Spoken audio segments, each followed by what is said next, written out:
Arguments people be coming up with lately, I just be looking like, are you stupid or do you think I'm stupid? Because that's not really an argument. So either one of us is stupid. And I don't think it's me. Let's listen in America today. Life at a party. This how when they did this how I knew this shit was all fake. What's the? Oh, when they released this. Drake released the diss record on him. That's the best record on Donda's deluxe album that ain't released yet. Bruh. After 3 Stacks said don't release the record, then they leak it through Drake when now it's out. So 3 Stacks gotta clear it. Get the fuck out of here. It's a good ass verse, and I think it's goofy as hell that it didn't make the album originally. Well, because he didn't like that Kanye was dissing people on the second verse. I get that, Yeah. but it was also he was cussing too, right? Like he didn't want to make a clean album or some shit like Wait, that. no, he bleeped everybody else's Yeah, you gonna cusses. bleep it out. I think the 3 Stacks kind of.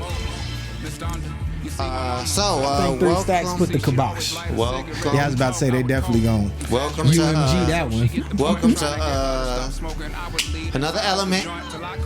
Episode 32, Big Shaq. And let me say that we starting with Life for the Party. Because this morning, Andre 3000 did have to make a comment about it. And he said that he thinks it's rather unfortunate that 2 artists that he loves, are going back and forth, and that's overshadowing this record. But he's not the only one talking. I sent Rodney a text this morning. He said, "Oh man, Big Tooth done got in it. Big Teeth done came back." Who? The Consequence says he's trying to get to Hold the on. bottom. We gonna figure out who the mole is. Talking to the homie. All's fair in love and war, trust me. Know what I mean? There's no emotion with me, man. Not at all. You know what I mean? But No, I don't. when I find out who's giving shit out, oh, that nigga's gonna get more than a wedgie, nigga. Believe that. Oh, wait. This is Queens all day, nigga. You know what I mean? But what we ain't gonna do is act like niggas gonna run up on my block. That's what we ain't gonna do. You understand? No, I don't. So, What did they get Once again- gangbangers? You inserted yourself in this. yeah, once again, they don't let the GDs in the dough. You know what I mean? And Queens is definitely in the building. And it's party time. Let's go. You're not. Okay, hold Okay, on. all Now, right, I'm tired of this shit. all Now. right. Let me- I'm let- tired let- of this shit. first- I'm tired of My this shit. white You feel me? landlord's son, I guess, was gone for the summertime. Came back yesterday, and I got a video. No, please don't. This little motherfucker was playing. They done let the GDs What? in the dough. See, Loud as hell. here's I don't like any of this because I heard motherfuckers saying Big 7-4 on the record and Yeah. love, truth, peace, freedom, and justice and all of that good stuff, right? And left over right over left, 10 to the face, no cover up, all that good old classic Chicago shit, right? Come on. I'm just saying, good music ain't been about this for 20 fucking fucking years. Come on. Only person ever associated with them that GL? ever was Gangsta Life Come on. Glove Crisis. GLC. GLC Ride Slow. Still one of the great songs. And I know he ain't blessed all them niggas in. I man. know they didn't. I know they didn't. What the I know fuck that consequence become? Consequence? Consequence? they do got GDs in Queens though. I'm gonna give you more I than a hear wedgie, that, but nigga. it's not consequence. It's definitely not. It's I'm definitely gonna not. give you more than a wedgie. Hey, I'm shaking. somebody said this about Kanye. Said GD on the record. They said that sounded like the first time Kanye ever said on GD. Like, all right, so this is weird. We officially Exactly. we in weird territory. I mean, I guess it's been niggas saying on blood for years who wasn't really bloods. I guess it's been niggas fake cripping forever. But this This is have been fake with that. A lot of This people is fake. the first time we have ever dealt with fake Chicago They gang. finna make a fake Tekashi. They finna make a Tekashi on good music. That's what's about to happen. They finna make. No, they not. I don't disrespect them. They already disrespecting themselves. Don't let. No, we ain't got to. We ain't. Now that's just slander They right have- there. That's they just have- they slander. have white folks and a group of Listen, granddaddies on a boat. I don't- questioning And- what the fuck the And on GD Donda, mean. they had white people in that audience. I was there. They was yelling, GD. GD.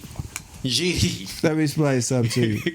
I blame Kanye. I blame Kanye. Why did you do this? Kanye is desperate. And I get it. You had 'Cause Larry even Hoover in the Jr. song- on the album, right? I get it. That's beautiful, right? I mean, I Thank get- Thank you for that. But don't have. You gotta Stop recognize false his flagging. power. You gotta recognize Stop his power false too. flagging. You cannot do that. Do not false flag. Do not false flag. Do not false flag. And I don't know if this is official gang Big Hoover code. ain't never getting out. Listen, I don't know if this is This shit official now. gang Yeah, after code, this, yeah, but I yeah. feel like if you gang banged after the age of 18, you missed all the prime gang banging years. Oh, these niggas gang Most- banging after 40. I said 18. I know 18, but 40?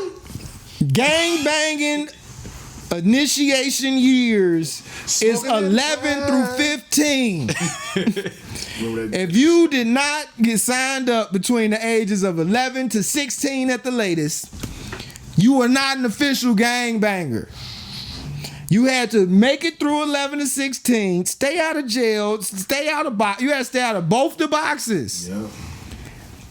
Then do it. If you joined, I don't know if this is the real rules, but anybody I know that was gang banging in 6th grade. Them niggas was GD in 6th grade. Like that's I don't know. Maybe that's just where I'm from. Actually, it was one like of that. GDs It was- where I'm from. it was like that in Them Tennessee, niggas too. was MCs in 6th grade. Come on.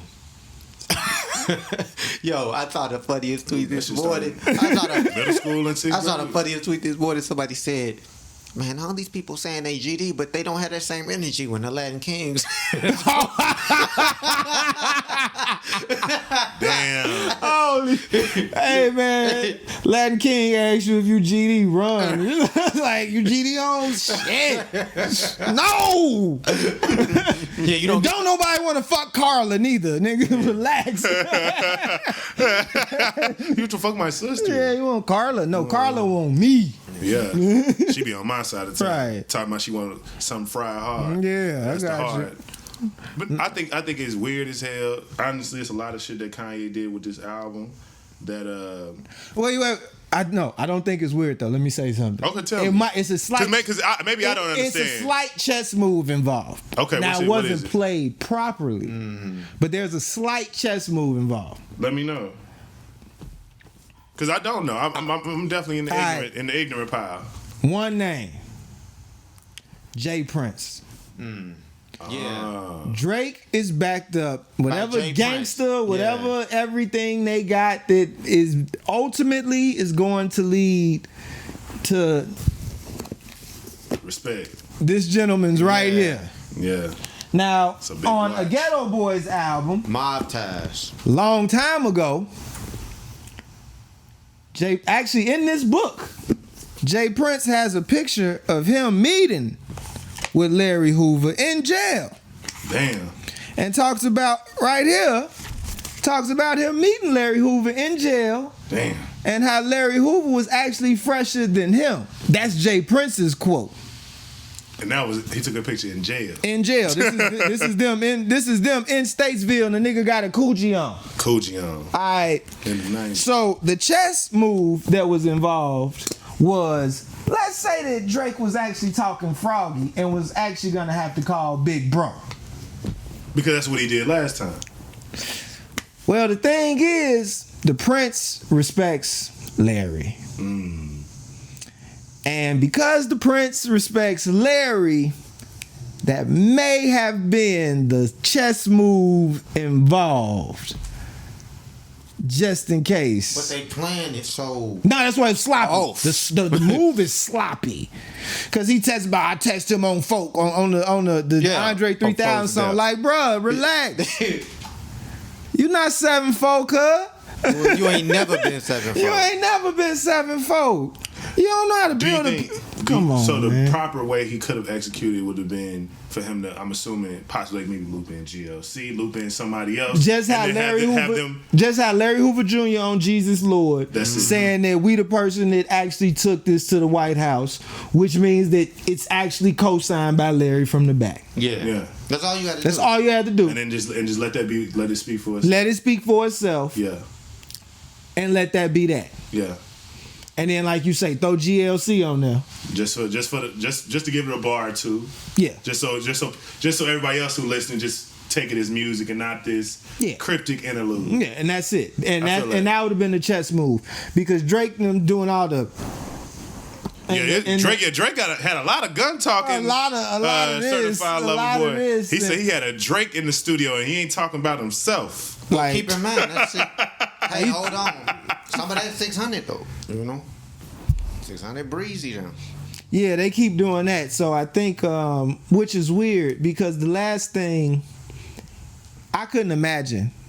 Well, I can't imagine, but I'm gonna caveat it. Just imagine everything you ever working for coming true. Yeah. And now you a 45-year-old billionaire. Like you was just in the hole less than a decade ago. Come on. You done made up with your wife and everything. Yeah, y'all. whatever. We cool. I got ranches and shit. The fuck I need to be associating with gang members for? Like, and I mean that in the best way possible. But what the fuck do we even have to talk about? No, I agree. I'm serious. I agree. I'm a billionaire. Like me. What y'all know about me? My wildest, everything I want, my intentions are realized and actualized and embodied by me. Do you think I would have the time to keep up with a gangbanging shooter nigga? Come on. I'd rather fucking hire military contractors. No, they calling, and you got the young niggas calling you or trying to find you because somebody said a word on a record that they didn't like. And they want wanna to have handle smoke. it. Nigga, With Kanye. I don't need gangbangers for security. I got former SEAL Team 6 members. Yeah. The nigga the sniper that was sitting there in Kabul knocking niggas' heads off. Hey man, they didn't. That's who worked for me. Hey man, they didn't let us all in yesterday when we went to the club last night. You know, you big homie, man. Then they Big calling homie. you. They're So not. let's They're call not you calling that. you about yachts. Yeah, they calling They're you not about- calling you about NFTs. They calling you about sections in the club. They not calling you about. They not even calling you with like a flash drive with 100 banging ass beats. That's like just phenomenal. Mm-hmm. They're calling you with petty block talk. Mm-hmm. A billionaire me could not even fathom wasting a neuron on that conversation. Goofy. Or what we know happens next when they start trying to live your lifestyle because they next to you, but they can't afford it. Oh, So now then they need start to- trying to extort you so they Come can on. keep living the lifestyle Hey, that you man. introduced them to. Yo, you Yeah. said, hey man, you said on GD on the record, you know, so we you gotta gonna have to tax- pay your dues, cuz. tax, man. Yeah. You gonna have to pay your dues. Or you in violation. It. Right over left. What is it? Who the fuck? Like, I remember they used to have motherfuckers lined up at Thule Park giving niggas mandatory mouth shots in public so you drive by and see your homie catching a mouth shot at the football field for being in violation. Whew.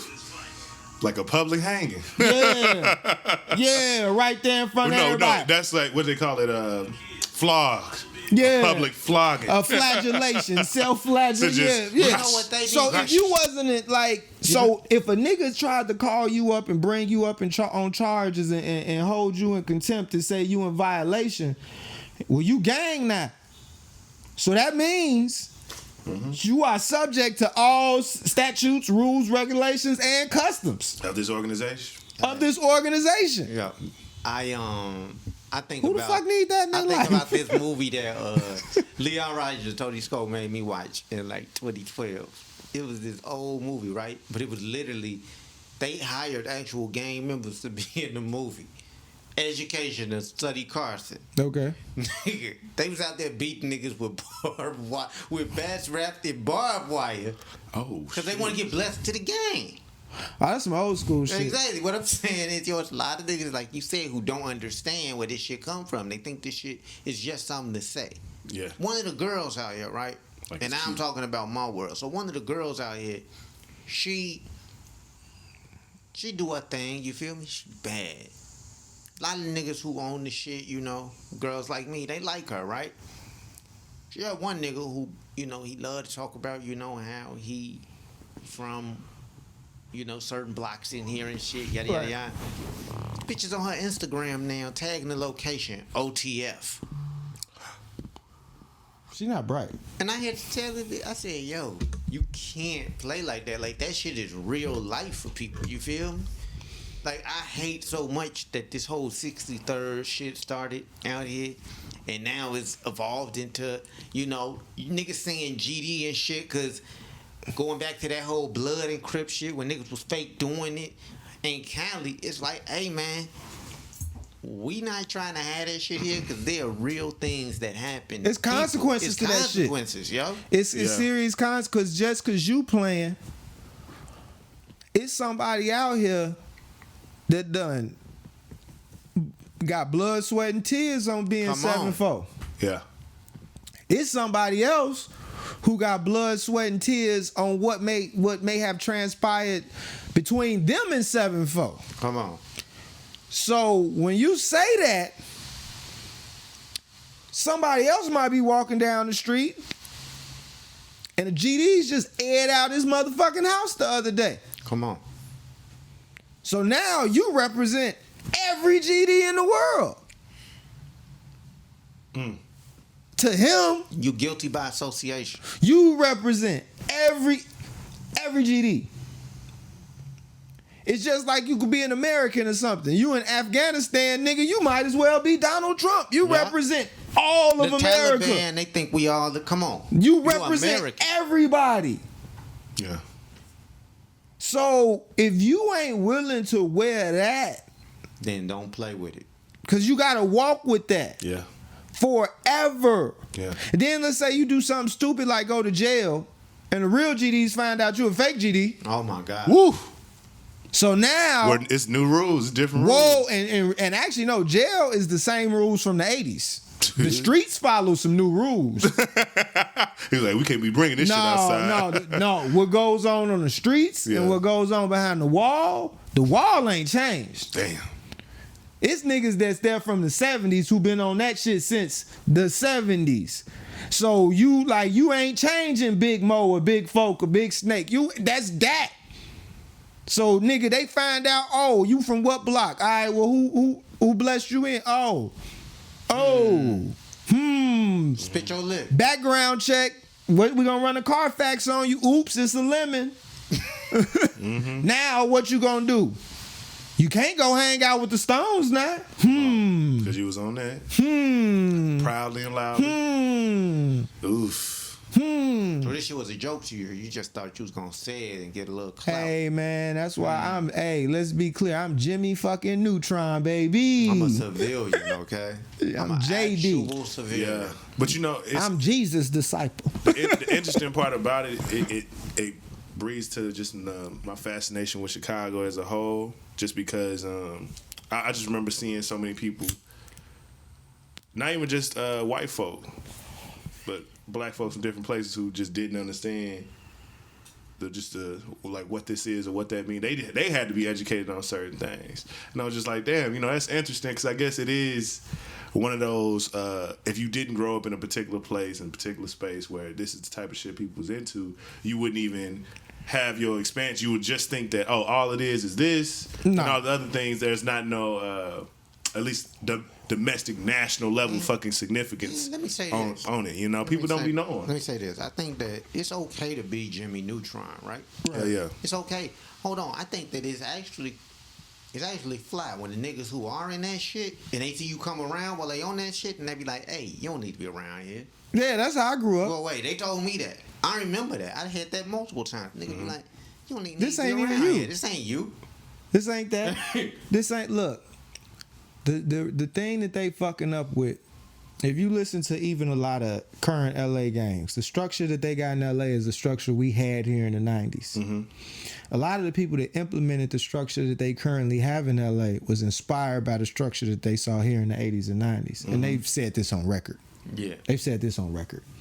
The Crips used to come up here, the blood. They saw, like, I'm talking about old school structure, the shit we grew up with. It was an organization. Mm-hmm. It was an organization. They mixed occult knowledge with corporate philosophies, and they just went with it. And it was genius, all right? So, but if you weren't down with it, there was absolutely no shame in being a civilian. Mm-hmm. The only shame is being a pretender. Yeah. You a civilian, that's great. This is the underworld. That mean there'd have to be an overworld. Like, everybody can't be in the underworld. Now, people have, and it's always been, I'm not going to say now, it's always been a fascination with the underworld. Mm-hmm. Before Michael Jordan, Chicago was most known for Al Capone. Yeah. All of our gangsters have been legendary. Mm-hmm. Let's be clear, America was founded by gangsters. Yeah. You come in and take a nigga country, you ain't no colonizer, you a thief. Well. World famous thieves, George Washington. Like, nigga, we stole states. Mm-hmm. This shit is founded on gangsterism. Yeah. Stars and stripes. What's your color? What's your flag? Yep. Same shit. Gangsterism. The statutes. But one laws. thing gangsterism has never tolerated is false flagging and treason. Mm-hmm. It's never. You can't do that. If you get called a treason in the United States of America, they will hang you. Come on. To this day. Mm-hmm. Are you a treasonous? Gallo this nigga. We don't play that shit. What these young goofies is gonna learn is two things you don't want to be associated with gangsters. False flagging or treason. And guess what go together? False flagging and treason. And guess what the penalty for treason is? Death. So they gonna find out the hard way, and they could go to the judge, and judge be like, nigga, the penalty for treason is death. I'm sorry. Like, we gonna lock them up for killing you too, but secretly we don't disagree. Cause we did the same thing to you, nigga. If you tried to sell us out to Russia, we'd have did it to you, bitch. Welcome to another Element, episode 32, Labor Day weekend. Wearing my white for the last time. Labor Day weekend. Hey man, I like the way they was putting nails on your boy. Who? You ain't see him putting nails on Drake? Oh. I'm sexy.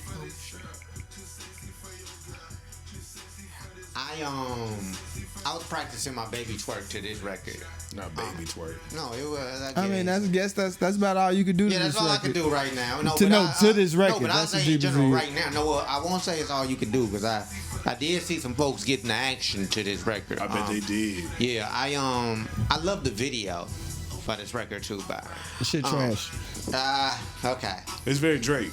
Yeah. It's corny. It's corny. It's corny. Certified Lover Boy did drop this past weekend, and projections have come out today. It's projected at 625 first week. Shit. Universal wins. Yep. Because how much was Kanye's? But his only for 2 days. His first projections. Okay. Maybe came out Sunday or some shit like Yeah, that. it came out Sunday. So basically, what you saying is They got a Universal. double whammy. They got What a you double trying to whammy that say week. is Universal created a fake motherfucking marketing, viral marketing campaign for their 2 aging artists to put out legendary numbers for mid-level work. That's debatable, but yeah. Yeah. All right. Hey, shout out to Universal. Hey, shout out to Universal, the real winner. This fake mother. I mean, it was good marketing. It worked for 50. They just did it again. They ran it back 14 years later. Hey, look, Kanye is back in the news with the hurricane, right? It's hurricane, it's Kanye, Yeah. and then is Kanye versus another Universal artist that's on another label. Like, so the Matrix just glitched. All of the speculation about, Kanye cheating on Kim and when they were married. With who? We don't know. Oh, they're just saying he did. People are inferring things. That's some. So are they saying like she retaliated with Drake? Like that was some. Like, is that what that is? All I know. Because what's the point of even bringing that up? All I know is this is amazing marketing. It is. This Congrats is to them. amazing. They need an ad color award for this. Yeah, they definitely do. They definitely do. They definitely Get your do. ad color. Get your ad color. This some Steve Stout level shit. Like, this is some Edward Bernays. If y'all don't know who he is, look him up. Edward Bernays, the father of advertising. He actually created all this shit that people think is real, the media. This is some Edward Bernays level shit. So, conversation that I think have to have.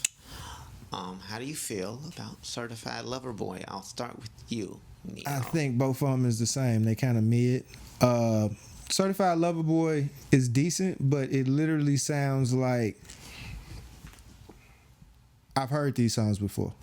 Mm-hmm. Like No Friends in the Industry sounds just like Energy.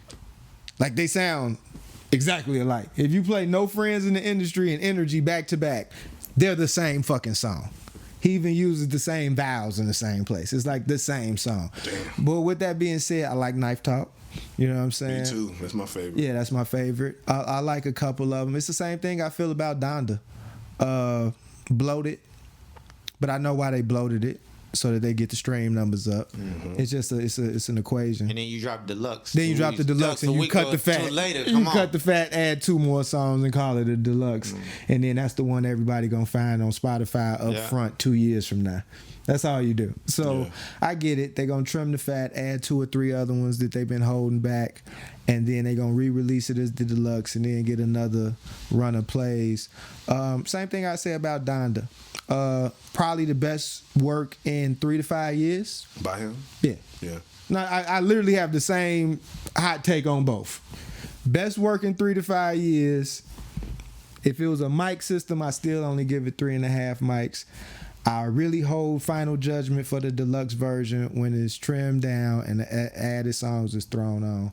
But it literally just sounds like them redoing them. It sounds like Drake and not interpreting.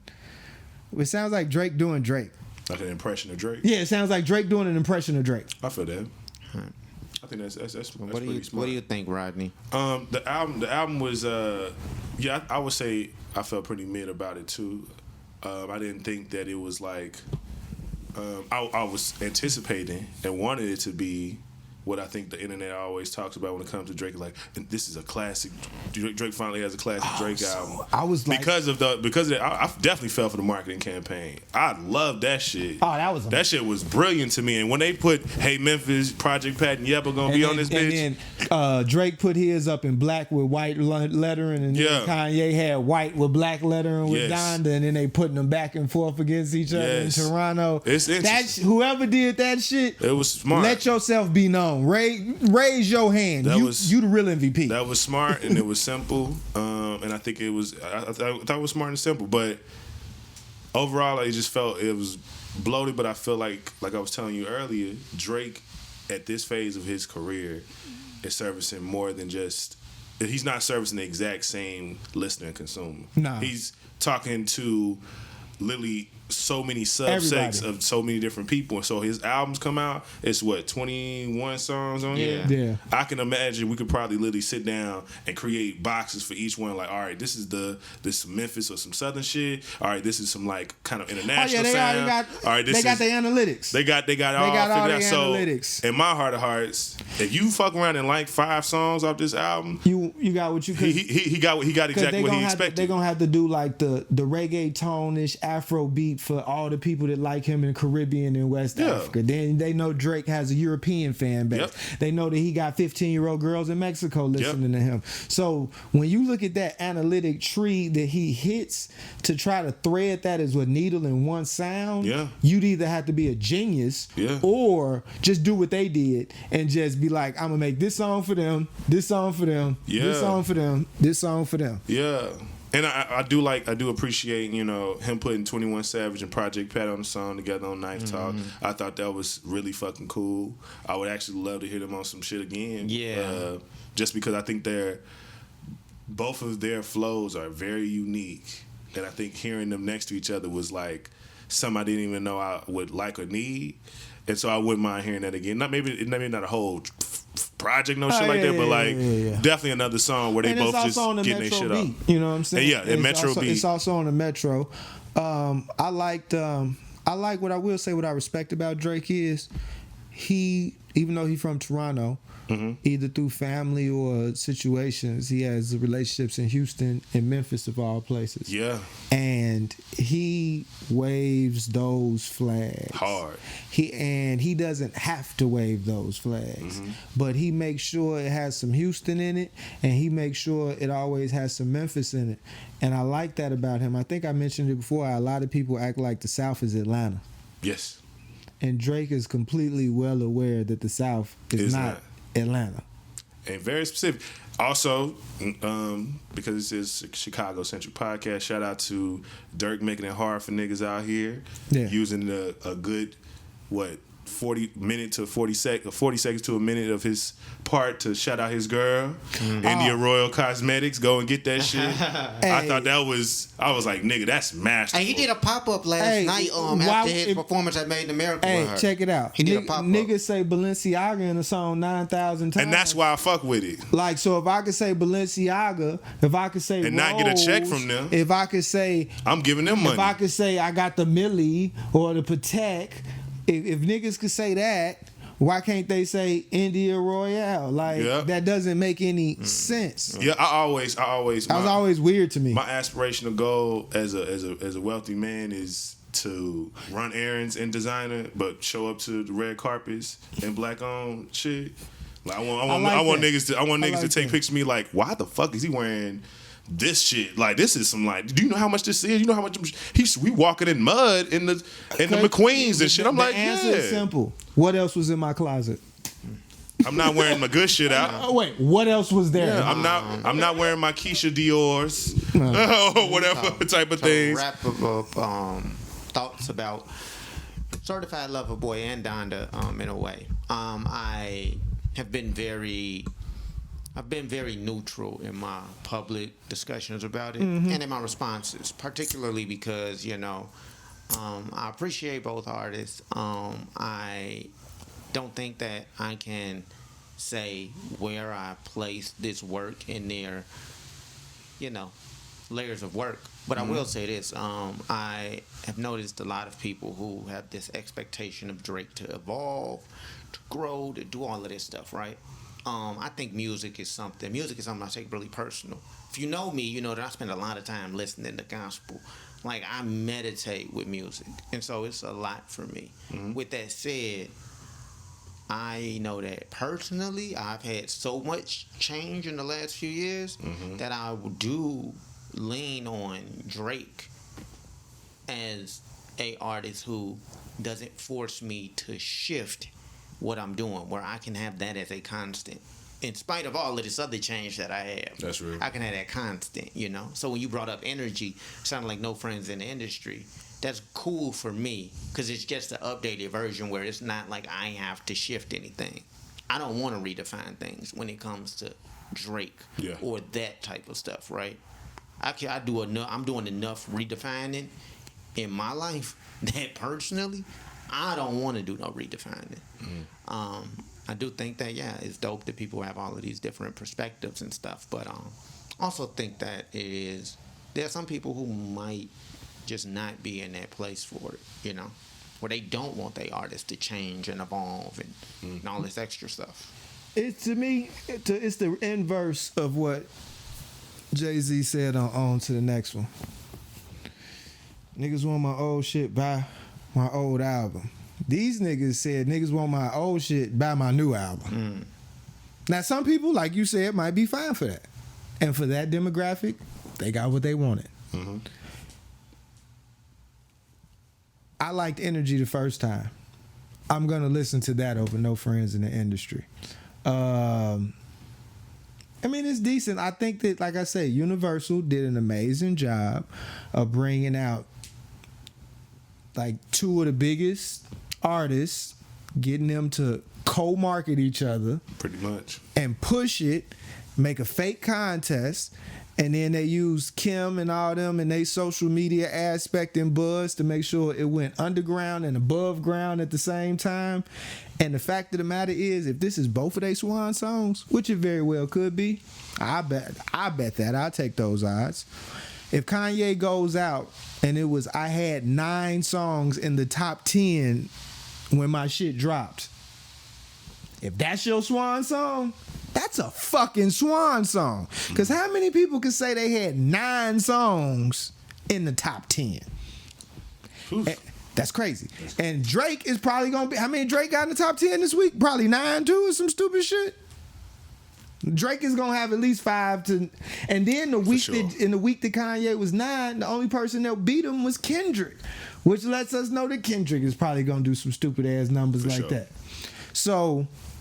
I personally think that when this new decade comes, every new decade, the titans of every decade before kind of got to go by the wayside, and that's just the way of the world. You know, it happens to the best stuff. It happened to Michael Jackson and Prince. You know, it just happens. Yeah. Yeah, that's real. I love that perspective on it though, because I think you speak to the subjectivity of music, and I think that's something that we've been talking about and consistently, that's been the overarching theme of like, I like the shit the way I like it. If I don't like it, cool. That does not mean you should feel a way. That doesn't mean that how it makes you feel is something that should be adjusted now. It's like, well, damn it, don't nobody agree with me? Fuck it. It's funny because I remember growing up and admiring the motherfucker who was early on the niggas and thinking that nigga was so fucking cool because they knew who was next ahead of time because they was in the blogs or they was on whatever, and they used to be talking about people, and I'm like, damn, how you even got the time to keep up with these niggas and it's still people this day who view and kind of curate their music in that same way. It's my friend today who the song for y'all chose some music theory was been posting about this dude, and he's been like making his little moves and having some cool collabs, songs do well. And I'm like, I finally stopped last night and started listening to his projects, went through 2 of them, and was like, damn, this nigga good. And I'm like, but people, you need to get to the things on your own time. I know for me, ain't nobody gonna ever force me or make me like anybody that I just gotta like. It's like, it's something up with you. It's like, it's something wrong with you. Why don't you like this or why don't you like? I'm like, look, it ain't for me. That's gonna make me not like it. To wrap up this whole situation, it's like you brought that up for like the last 2 years or something like that. Mm-hmm.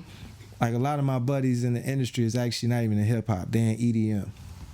So I'm coming around these motherfuckers playing a bunch of Griselda and Freddie Gibbs, like, which is not what they listen to at all.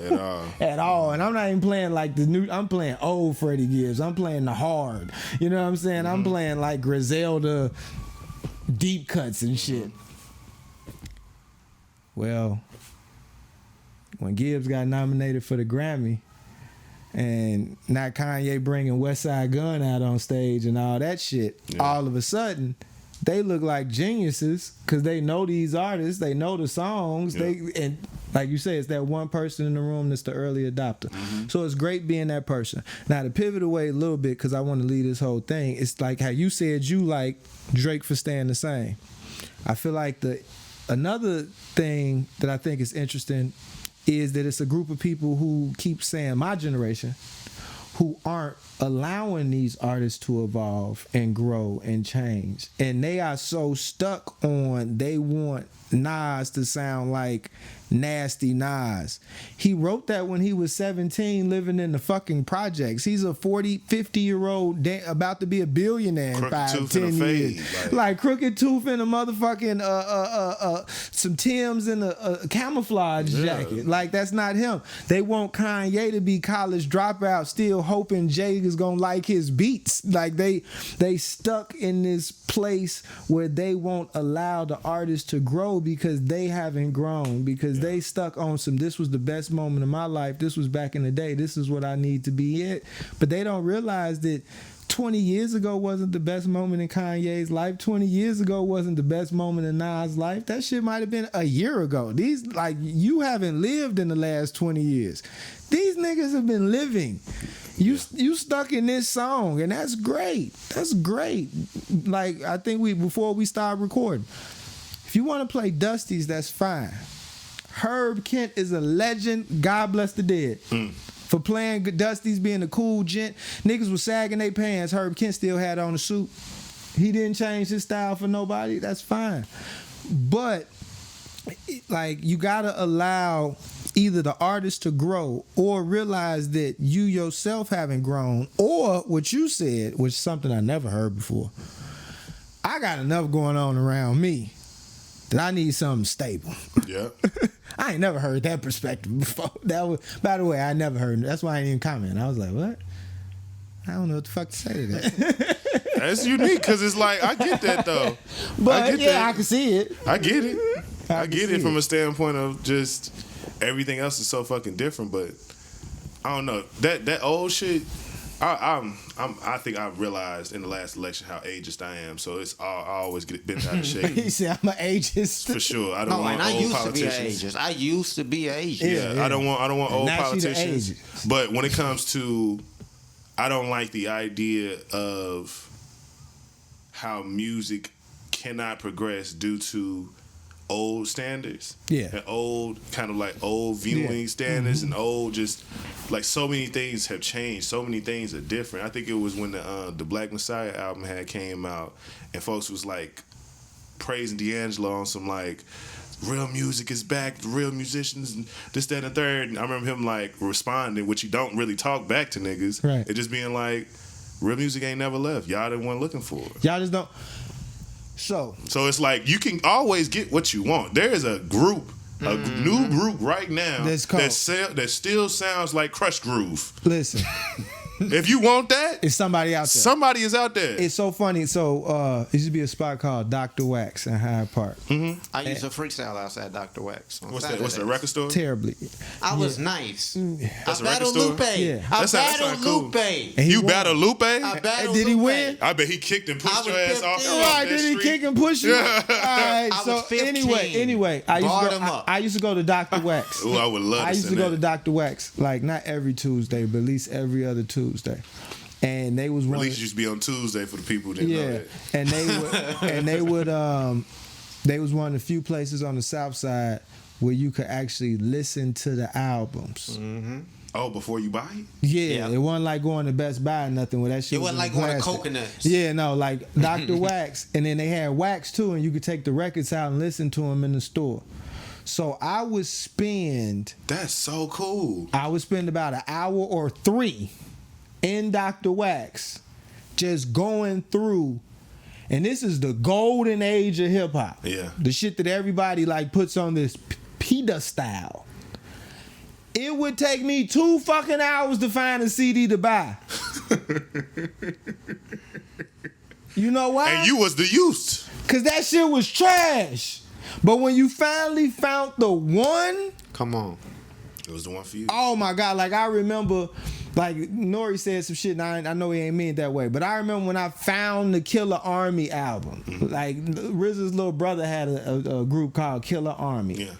I think this shit might have sold 200,000 copies, 150. I remember going through Dr. Wax, finding Killer Army, and like going through it and liking it. And I like you walk away from the store feeling like you that nigga now. Like, oh, I got some shit that ain't nobody got. And when I turn this shit on, so people used to dig.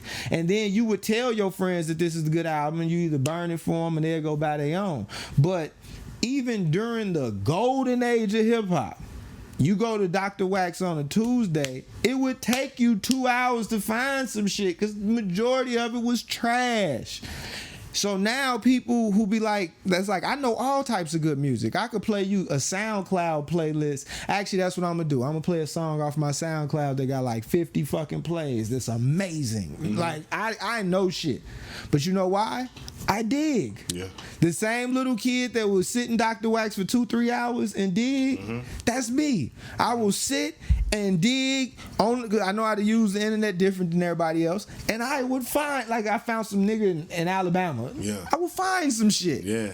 But you know why? And I would tell other people, but we don't dig no more. And that's why what I'm saying is about D'Angelo. It's a lot of amazing new music right now. People with musicianship, all the shit you complain Everything about. you complain about is right there. You don't care that much. You're not going to sit in Dr. Wax for 2 hours and look for it, and you're not going to listen to the nigga that do. So that's why you don't know what's hot. It's you. Yeah. If you're on a spoon-fed diet, then you can't be mad at your consumption. Or sometimes I think people try to recreate too much. Like what might have been hot to you 20 years ago might not be hot right At now. all. And that's okay, you know? Like I didn't come into Certified Lover Boy expecting the feeling I had the first time I put on the bootleg copy of A Gangster and the Gentleman, right? Right. Like that's a CD that I remember hearing the bootleg, liking it so much that I went and bought an actual copy because I was like, yo, I want to make sure this nigga go Get platinum. his little, all right, I need I need sure. But see, that's the difference. Like when you like, you know what, I'm so invested, I want to cast my ballot. I want to cast, you know Because I what? couldn't vote at that time. I'm a cast, you know what, I'm putting $15 towards this horse right Took now. out my allowance and paid for this nigga. Right. To get You invested platinum time album. and money. Yeah, but I think like a lot of times people, we create expectations, which I get it, right? Especially when you talk about an artist. If that's how you want to view your art, or if that's how you want to view your music, you have every right to, right? Right. Like some people, you know, I know, for example, like I know that Drake serves a lot of different audiences. Yeah. So I said, okay, are there some records on here that I could really, really, really fall in love with? You know, Knife's Talk was one. My love for 21 Savage is deeper than music now. But Oh yeah, that, when he talked about his how his record deal set up. Eesh. yeah, Eesh. but 70-30. no, but like Hell. I what's up. think that like it is important to take what you can get from it, you know? Yeah. I'm somebody who I invested a lot of time into music and a lot of time into this industry professionally, personally, otherwise. I was Thought activities. I was emotionally well. I'm getting on the thought activities now. But Yeah, yeah, she's actually really invested in the industry. But like, no, it's like, but I think Sweat like equity. at a certain point, it's like, okay, I enjoy it all. Like, yeah, there's some things I'm gonna like more than others, right? Like if I hear some new artist, you know, somebody I might actually like, you know, might give me a feeling of falling in love, right? But I'm not gonna be disappointed to lose my shit over the fact that Kanye didn't use the 808s I like on this album, you know, or Yeah. that Drake, you know, didn't change his flow up when Jay-Z was on the record, you know, like I might have wanted him to 20 years ago, you know. Yeah. Everything can be okay. Everything could be okay. I agree. I think it's funny that this fake contest and everybody just can't like anything. I just wanted to make one comment on what you said, and we could switch. I don't think people who stuck in the then realize what made the then hot is that they wasn't in the then. That was They the was now. in the now. That Yep. was the now for They now. was in the now. Like people like, oh, I love Illmatic. Cause they was making the hottest shit that was hot now. They had all the hottest beats that at that moment, them was the hottest beats right now. Oh, I like Tupac. You know why? Cause Tupac was in the now. He was in the now. Biggie was in the now. Every artist that they like was in the now. Every sound that they liked was in the now. Yeah. They stuck in the then. And if you want to be in then, that's fine. Just allow other people to be in the now. So That's it. so taking it local, Chicago Public School District, which we had a couple crazy things happen this past week. 74 bus drivers abruptly quit before the first day of school, right? Okay. Damn. Because there is a new mandate that by October 15th, if you're going to work in Chicago Public Schools in any capacity, you have to be vaccinated. All right. Well, they quit, and the school systems have been like worrying, trying to figure shit out because there's a bunch of bus companies with no bus drivers. So they trying to hire people. The mayor actually. So I was about to say, so it's openings. That's what it sounds like. The mayor put out that they are willing to pay $1,000 up front to families to help get their kids back and forth to school. Well, since they not paying the bus drivers, this extra money. But nah, and then like it just literally was announced on Friday that unvaccinated children should not have traveled Labor Day weekend. If they did travel, they are being asked or they are being told to remain home from school for 7 school days. Damn. Not I'm getting suspended for going to For your family taking the trip. Like, I think well, when we think about and I want to get into like what I think about the effects are with COVID, that a lot of people, I think as people are trying to re-enter society and get back to their regular lives, like there are very serious effects with this shit, right? Like I think some people, with the mask mandates went down a lot of times, or when people started getting vaccinated, some people who may have been kind of taking it serious, they stopped taking it serious altogether. Yes. And then we're gonna have long-term consequences for the kids. Most of the kids that was doing at-home learning last year, there was probably a good percentage of them who weren't supervised, whose internet was probably janky, who basically are a year and a half behind on education. You ain't even thinking about the social aspect, the fact that these motherfuckers don't know how to actually talk to other human beings. That part. Yeah, so, keep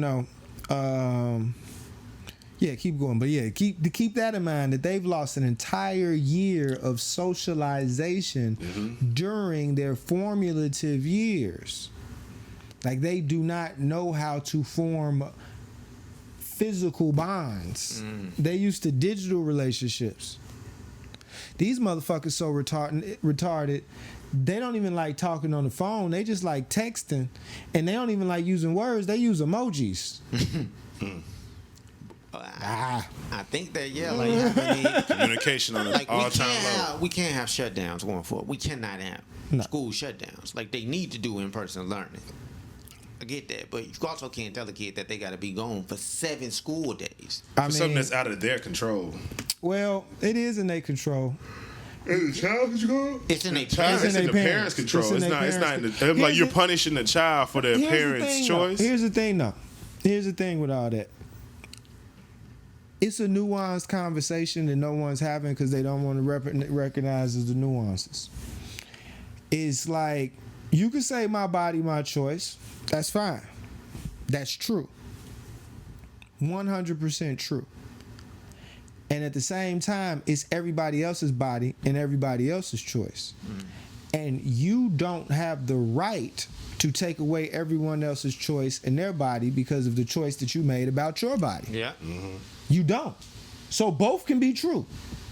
I'm not vaccinated. I personally believe all this should be over by January. We could take a bet, dollar bet. That's what I'm going for. Going for January, February at the latest. Shit don't work, I'll go get vaccine 2.0. That's me. At the same time, because I know this, I use hand sanitizer. I wear a fucking mask. Yeah. If I'm gonna go somewhere or I'm gonna be around a lot of people, I know where I could go and get a free 2-hour or less rapid test. And because I know I have made the choice to not go get vaccinated, I know that there are inconveniences that go along with that, where I'm going to have to go get rapid tested if I want to go to a Bulls game. Yeah. So I have 2 solutions, 2 options.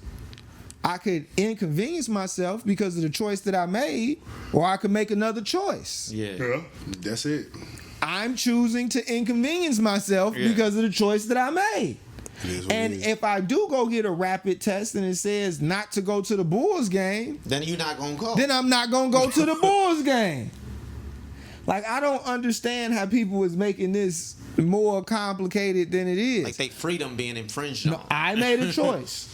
Because I made this one choice, there are 3 other choices that come along with it. Yeah.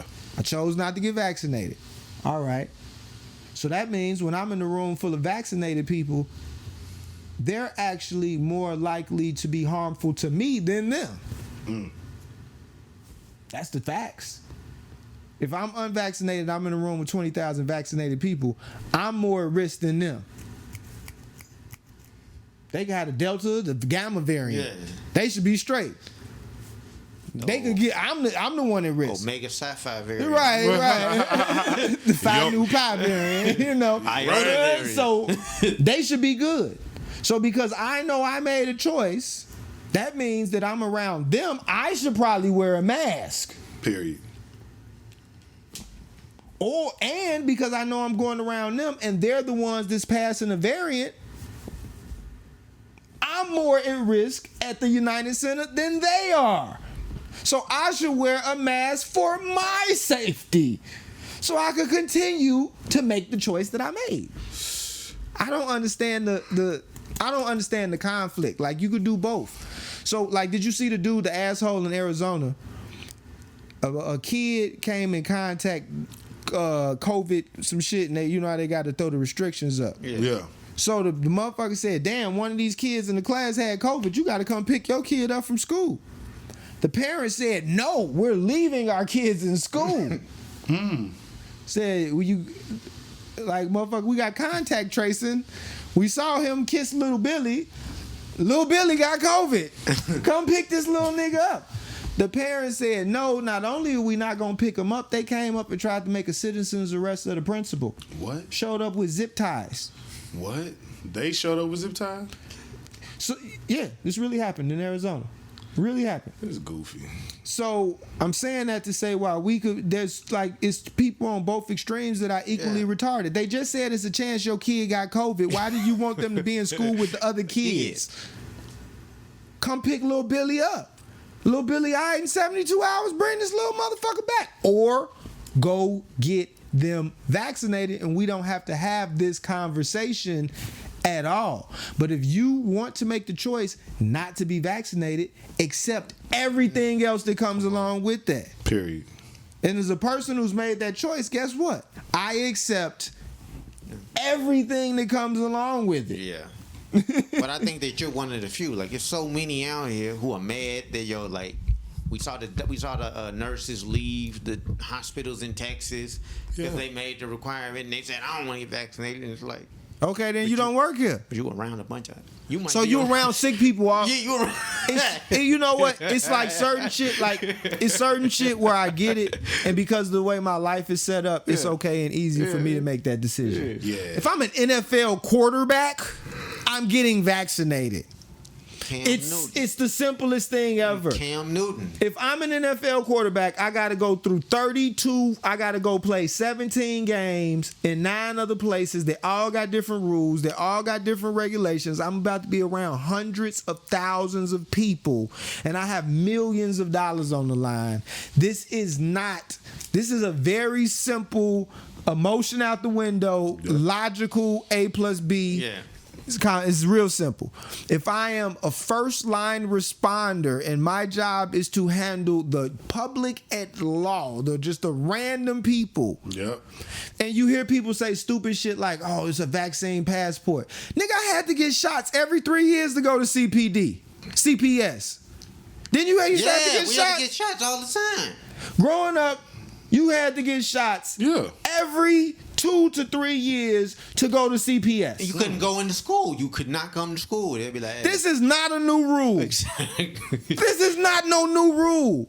Every fucking couple years you show up, you go to the doctor, they walk in, they say, look this way. And I don't even know what I'm getting shot for. I just know that I have to. I know. I can't sit in the classroom. Right. So this ain't even a new rule. Like, it's funny.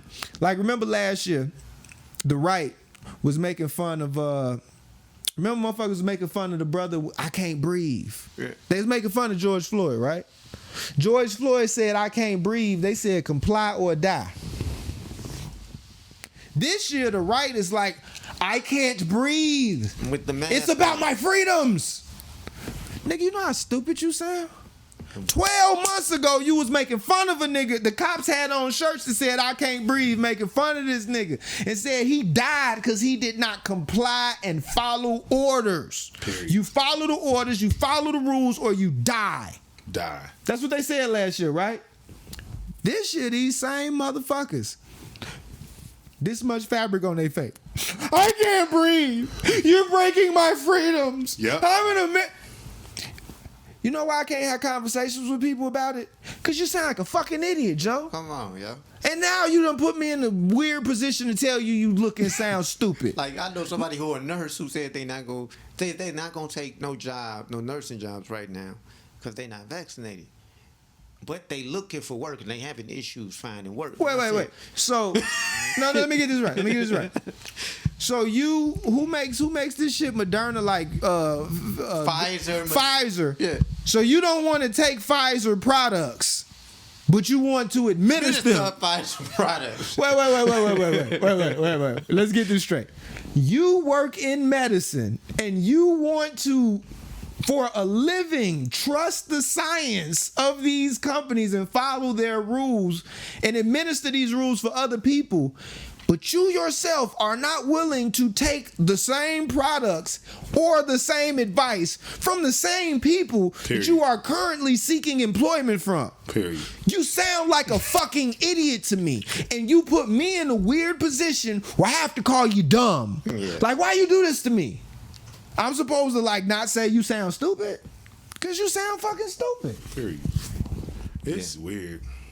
I think that more than anything, why are we back to the absolute thing? Like, it's like we all have to be on the exact same page about every single thing. And I think when it comes to institutional things that affect everybody broadly, they're broad stroking and kind of big nets put into institutions for reasons. There's too many individualized things. Right. You got to put some type of specialty into these things so it can affect everybody, hopefully in the most equal of ways. Yeah, most And it's beneficial just way like, for the whole. it ain't that damn deep. You cannot believe in the vaccination, not want to get your children vaccinated, and do all these different things. There's like you said, it's a consequence to it all. It's a consequence. Yeah.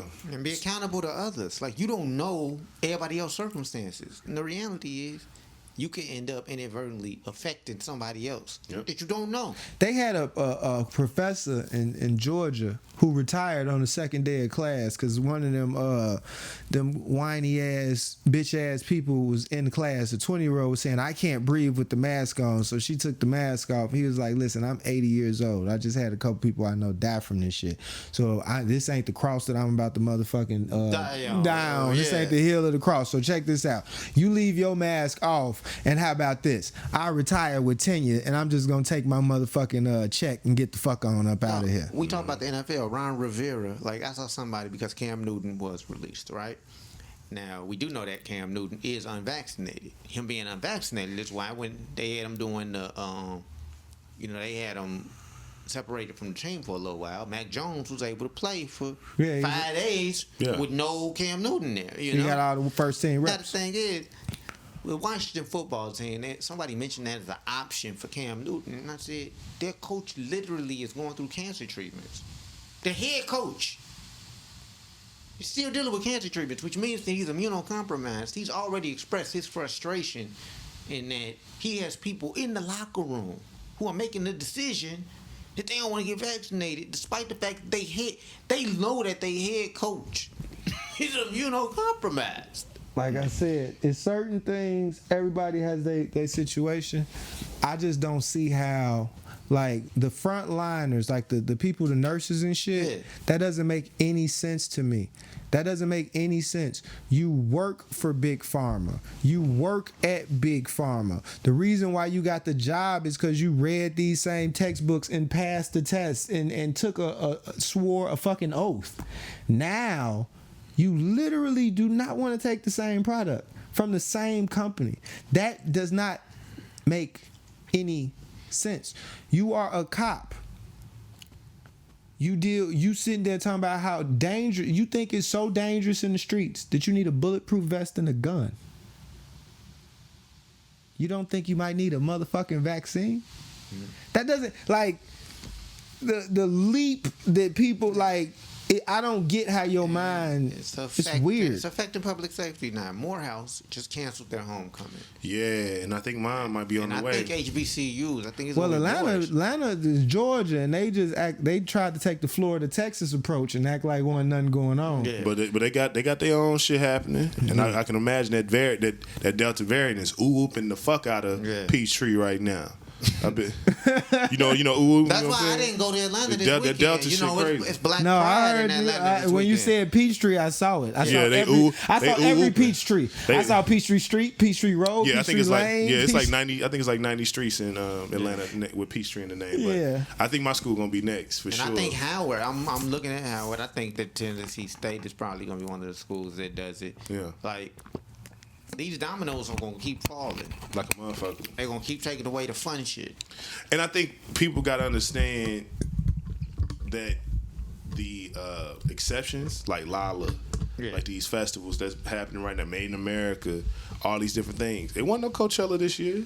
They outliers. They want no, it want these. Those are outliers for people who are aligned in business and commerce within and all these things that are still happening usually are connected to the cities they're in too. Yeah. It's not just based on it's all metropolitan festivals happening. It's not these major big ass, you know what I'm saying? Bonnaroo had to cancel. Yeah, Bonnaroo, Coachella, all these like major festivals that's in in the middle of nowhere or like and they had their own things. It's Made in America is in Philly. Lollapalooza's in the middle of fucking downtown. Right. Pitchfork next week. Pitchfork is next week. You got all within structure within places Rolling Loud that already got low COVID rates to begin with. Well, not even that. I think they're happening because the city wants these things to happen for the money. But they canceled Brewfest. Well, they made us cancel. Yeah, they canceled Brew. Yeah, they made us cancel Hyde Park Fest. Yeah, they did. You know what? Which is like this ain't even the same as the numbers. That might have been a good idea this year. I know what I'm saying. No, that's a good thing. Because after them little goofies, because it was like 75th was cool. Remember, everybody then the motherfuckers went and shot it up for no reason. Yeah. These young dumb, like these the one of the fucked up parts about this new gang culture is it's a group of youngins that to them, the people who like young guys to us is actually they OGs. Dirk is they OG. Dirk is 26. He's the OG now. Okay. And now they sitting there watching all this, Trap Lure Ross and all this shit on YouTube, and they trying to put together their own YouTube video about how they from 074 and like they trying to relive this shit. And so I think maybe that Brewfest might have been a good idea. I think that, like you said, Rodney, it's the point where they allowing certain commerce to happen. But they also are trying to do everything they can to prevent shutdowns, right? Yeah. I don't think that people don't realize that shutdowns are bad for everybody, right? At this point. Because guess what? If things keep shutting down, then that means that some people are going to just go out of business, right? Forever. Which means that some people are not going to have jobs. Yeah. Which means that people going to be at your door with a motherfucking... It's gonna be the purge. Yeah, you feel me? So, for real. In real life, I know that it's a nuanced conversation with people getting vaccinated or not being vaccinated, but the reality is people gotta recognize, as Neo said, there are always gonna be inconveniences with whatever decision you make, right? Yeah. Everybody, it's gonna be a consequence to every decision you make. Mm-hmm. But people don't wanna, for some reason, they think that they can have their cake and eat it too. And it's like, no, you gotta recognize, hey, if you eat this cake, you might feel a certain way. This is the consequence. And people shouldn't even see being vaccinated as solely a privilege, because you still should be wearing your mask. Exactly. You still should be, mindful of where you going and who you being around and all those things, because these things are, vaccination is preventative. It's supposed to bring the chance of these things affecting you down.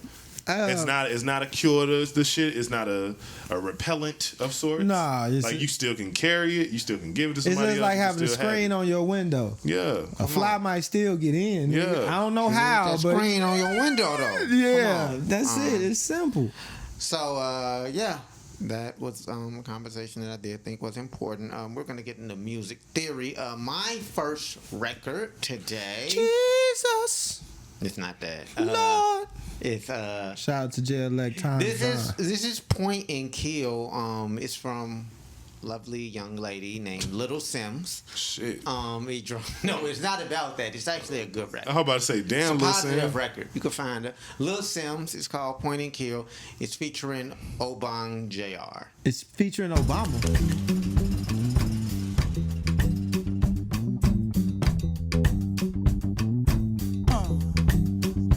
I do what I want, I do what I like. I know what face, I no fear nobody.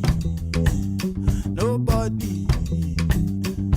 I do what I want, I do what I like. I know what face, I no fear nobody. Nobody. Point and kill. If I want it, it's mine. You can't stop me. Hey! Family no go so far, oh, in my lifetime. They be fine, doing proper, no lie, give me strength, let me prosper. Daddy say he want me to be lawyer, be doctor, riff-raff, kitty gun, window shopper. Oh yeah, fine boy, take away auntie, bougie, agile, oh I fancy when I see a type. Point and kill. If I want it, it's mine. You can't stop me. Hey! You can't stop me, oh. You can't stop me. Point and kill. You can't stop me, oh. You can't stop me. Point and kill. You can't stop me, oh. You can't stop me. Point and kill. You can't stop me, oh. You can't stop me. I do as I want, I do as I like. I no watch face, I no fear nobody. Nobody. Said I do as I want, I do as I like. I no watch face, I no fear nobody. No fear nobody. A mini paid, what can you offer? Snakes in the grass, no trust them. Point and kill any imposter. Smooth travel, never stalking custom. Cause not everywhere's pretty. But for now, bring the narrow, come gimme. Can't stop greatness. What's the point in trying hard not to recognize of all this pressure we applying? Tell my people rise up, can never be silenced. You think we're apologetic, I think we're defiant. Mommy say I gotta be a go-getter. Got the devil trying to tempt me, but I know better. Never been the type to not acknowledge all the signs. It's the fact that everything I want is in front of my eyes. So when I see it die, Point and kill. If I want it, it's mine. You can't stop me, huh? Point and kill. Point and kill.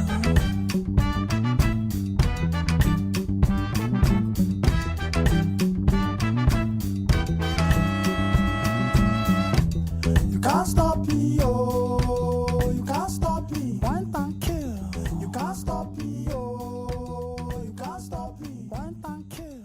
You can't stop me, oh. You can't stop me. Point and kill. So that's Little Simz featuring Obongjayar off of her new album, which just dropped Friday. Sometimes I Might Be Introvert. Sometimes. That's the name of the album? Yeah, sometimes I like I might that. be introvert. Yo, like I'm gonna that. be honest. I heard about Lil Simz a few weeks ago. I was listening to a record she has with Cleo Soul, and I was like, yo, this girl got some decent bars or whatever.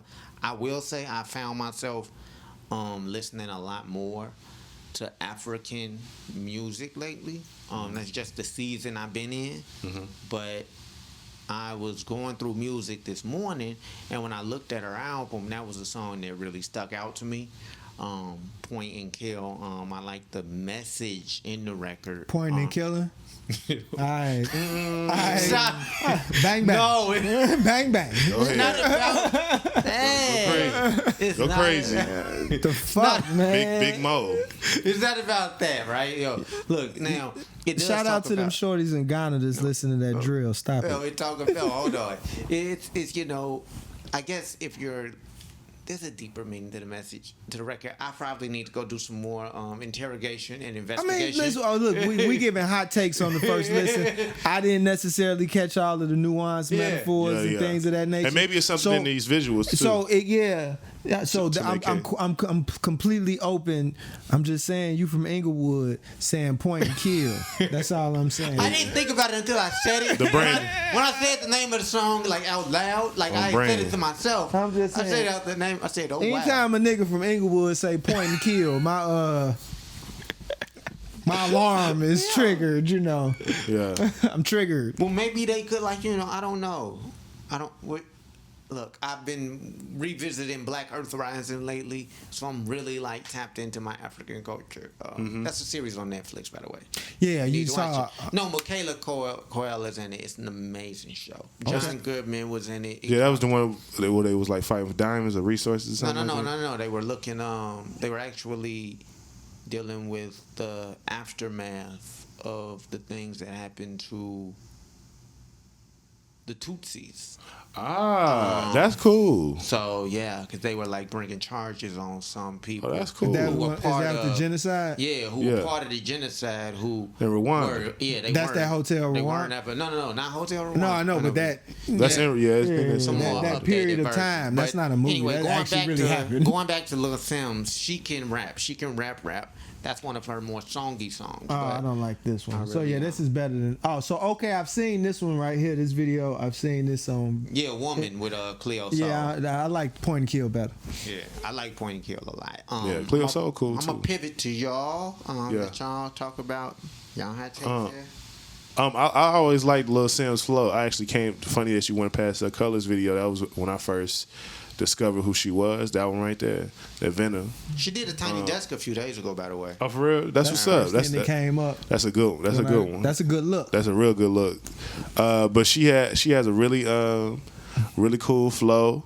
I think it's interesting how different scenes kind of receive their female rappers and shit like that. You know what I'm saying? Like in the States, it feels like I don't know. It feels like everybody kind of coming from the same, cut from the exact same, Foxy Kim, Trina cloth or some shit. They had me yawning like you was doing earlier, nigga. And Stop it. Boring ass shit. I get you. I feel like internationally it seems like they pushing past. Yeah. They pushing past the phenotype, the archetype for like female artists and really leaning into that artistry. And to me, I think she's showing up. I think she's a great example of this. Showing up differently and showing up with something that you want to tap into and listen to. And the song, I fuck with the song. I think it's something I want to actually listen to her whole project and kind of understand the concept. I think he's her only feature on the album too, other than Cleo Soul. Oh damn. Obongjayar. I looked up. You saying something? Nah, I was like looking up a review, but they was looked her basically up. saying So all the same what I shit like I'm is saying. I like that she's I looked up. So she's British. However, she made sure it doesn't say she's from Yoruba, which is basically Nigeria. Her people are Yoruba descent. So that's Nigeria, Tobago, places. She's paying homage to her. The fact that she like a lot of times. We don't realize how close Europe is to Africa, you know what I'm saying? And how you could it's flights from Europe to Africa would be like flights within America. Yeah. You know what I'm saying? So a lot of times artists that are once they get that British tag on them or they from London, they really don't go back and do videos where they really from. Yeah. Because they always want to look like that posh, They don't want to show the village. That's good. Posh. Yeah, they don't want to show 2 the plus village. 2 is 4. Yeah, they want to be sitting there rapping and they want to be doing they drill. So I like the fact that she actually took it back and went there and then showed some stuff and I done fell down some YouTube rabbit holes about the Nigerian cults and all that stuff. So it's kind of interesting to see. It's dope. Afrobeat though is melanated reggaeton to me. You know what I'm saying? It's reggaeton for melanated people, for Aboriginal people, for better or for worse. I am waiting on somebody to, and I don't think this was the song for that. And this is nothing about her. It's just about the genre. I'm waiting for the same way that I wanted a little bit more. I'm like that kid on Incredibles. What are you waiting for? something incredible, I guess. Yeah. I'm like, I want to hit some incredible Afro beat. I'm ready for somebody to like. All right, we know what the rhythm is. Yeah. We know what the beat is. Yeah. We know everybody got it. Yeah. Now, Speaking of Afrobeat, WizKid did release a and I want to shout him out. He released a remix to Essence with Raekwon and Ghostface Killer on it. okay. For real? Yeah. Oh, I gotta check that out. So Rodney's artist is an artist that I already know, so you ain't have to tell me the pronunciation of his name. No, I didn't This know. is my baby. Okay? Oh wow! So this nigga could read one time, could say one It's fucking because word. I said that because of the spelling of his rap name. It ain't. I'm. This motherfucker can't speak, I and then can't. gonna say, Shut "I can up. pronounce that word." Okay, one word. Oh, first of all, he's one of my favorite people. Okay. His name is Blxst, and this song is called. You can Game. pronounce blast. No, because it's Blxst. Blxst. Same one how to be, Blxst. Yeah. Like that. Blicky.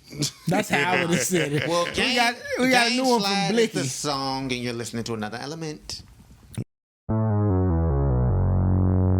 It was a midnight game slide. I had to pull up, get right. A stick and move on the west side. Cause you know you give me the best high. Ay, it was a midnight game slide.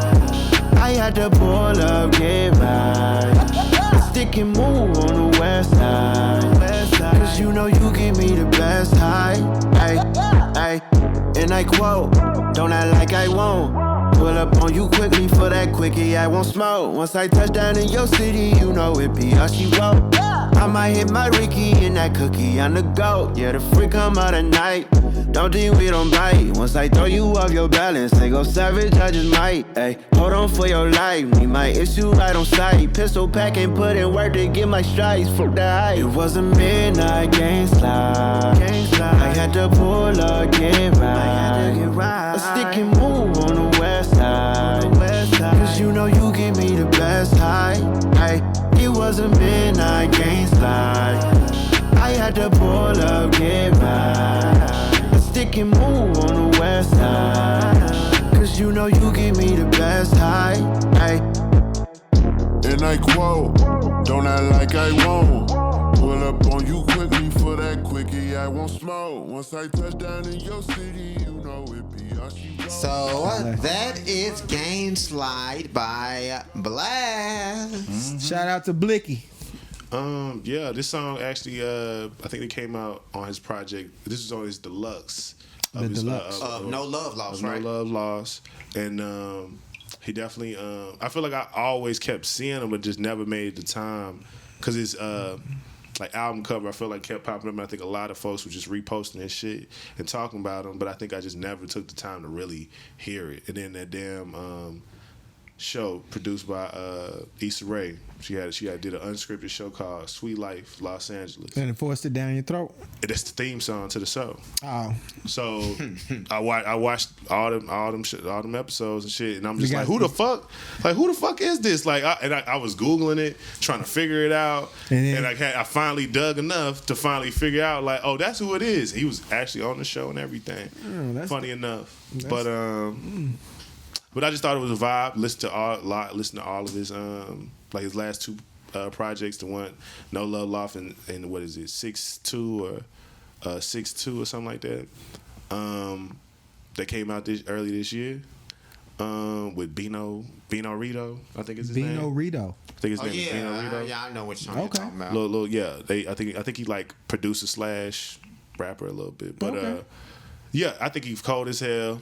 Refreshing voice of for me at least, because I'm an R&B nigga always at the heart. Yeah, we know. Yeah, it is what it is. But I think That's self-evident. yeah, very, very. But luckily, known from the jump. yeah. But what's funny is, like we said, these damn these niggas who would like to be called rappers or musicians or whatever they want to I be don't even know thrown what in they the are. same thing. Whatever they would call What the fuck themselves, is it? Oh. all these niggas singing, no matter who you are. Hey man, shout out to Lazy, Crazy, Flesh, and Wish. Bone, bone, bone, bone.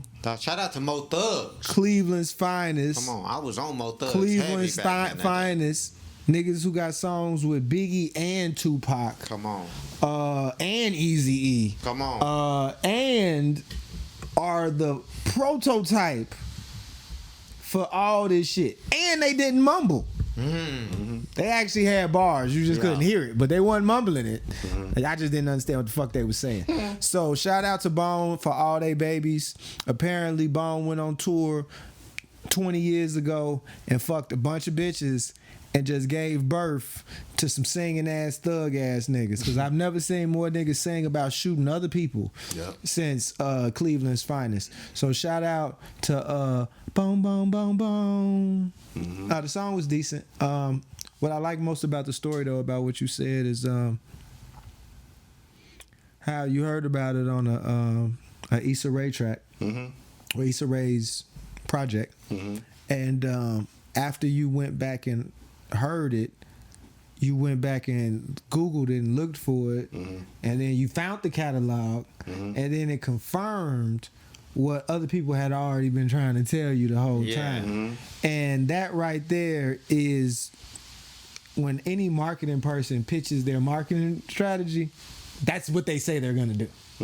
That's exactly what, like, that's the pitch. That's the PR pitch right there. So it's good to hear that it actually happens that way. Yeah. Because a lot of times you tell artists, like, they be expecting you send out some emails, you get a little article, and they be like, I'm gonna blow next week. You like, nigga, you know the average person to read this article ain't gonna read it for 6 to 9 months? Did you know that? You know the average person that hears your song will not hear it until 6 months after it comes out. You ready to wait 6 months for the average person to hear it? You gotta do something else. You gotta keep moving. So you basically showing how it's supposed to go and how organic growth actually does happen. The song was good. It was decent. I liked it. Didn't dislike it. I'm interested to hear more. And I want Chicago to really pay attention to how when you play together, everybody wins. Come on, everybody. Everybody wins. Period. Let go of that baby dick energy and that baby clit energy where you got to be the biggest fish in the pond. Because if you anywhere, you the smartest person in the room, the wealthiest person in the room, the finest person in the room, you need to go somewhere else. You need to get the fuck out that room. That's not the room you need to be in. Get a life, loser. Thank you for that record. So Neo's record today is from Mallika Vie. It's called Let It Go. You're listening to Another Element.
Let